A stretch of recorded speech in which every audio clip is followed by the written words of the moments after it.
find the arc length of the following function on the given interval. The function is natural log of cosine x on the interval 0 through pi over 3. We know that the arc length formula is definite integral from a to b, this is a to b, square root of 1 plus the derivative of the function is squared. So derivative of the function is squared, and we integrate with respect to x. So first we need to determine the derivative of the function. So here the derivative is natural log of cosine. Derivative of this is a composite function, so a derivative of natural log, which is 1 over this argument cosine x, times from the chain rule derivative of cosine is negative sine x, which is in fact negative sine over cosine. So negative sine over cosine, and we can simplify this to negative sine over cosine is tangent. Okay, so let me separate this, and these are a and b. Okay, so next I want to find 1 plus derivative of squared, because I just found derivative. Next 1 plus derivative square, and I got a square root. Let me find that as well. That is square root of 1 plus derivative square negative tangent x quantity square. So negative square will be positive, just tangent square here, and we have the trig identity 1 plus tangent square is secant square. And in fact within this interval 0 through pi over 3 everything is positive, secant, tangent positive, so we don't have to worry about the absolute value of anything. So this is simply secant x.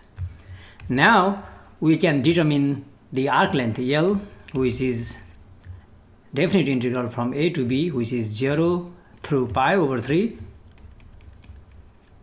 of square root of this thing. We just found that to be secant x dx. Okay, now let's find integral antiderivative of secant. You might recall from u substitution. Yeah, it's not easy, but antiderivative of secant is natural log of secant plus tangent absolute value, but everything is positive here.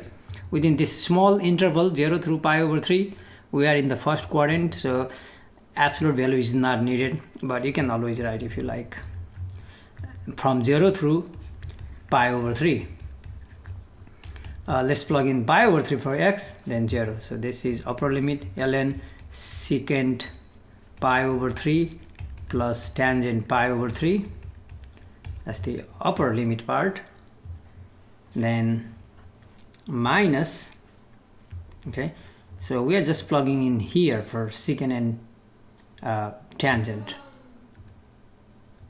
and the lower limit just plug in 0 for x, so ln of secant 0 plus tangent 0. Now we need to write down the values. So natural log of secant pi over 3, we know that cosine pi over 3 is 1/2, cosine 60 degrees is 1/2, so secant would be reciprocal of 1/2, which is 2, plus tangent pi over 3 is √3, minus here natural log of secant 0, again cosine 0 is 1, so reciprocal of 1 is also 1 plus tangent 0 is 0, and this is in fact natural log, we cannot add, just leave the exact value, 2 plus √3 minus 1 plus 0 is 1, natural log of 1 is 0. Okay, so this is ln of 2 plus √3. That's the arc length final.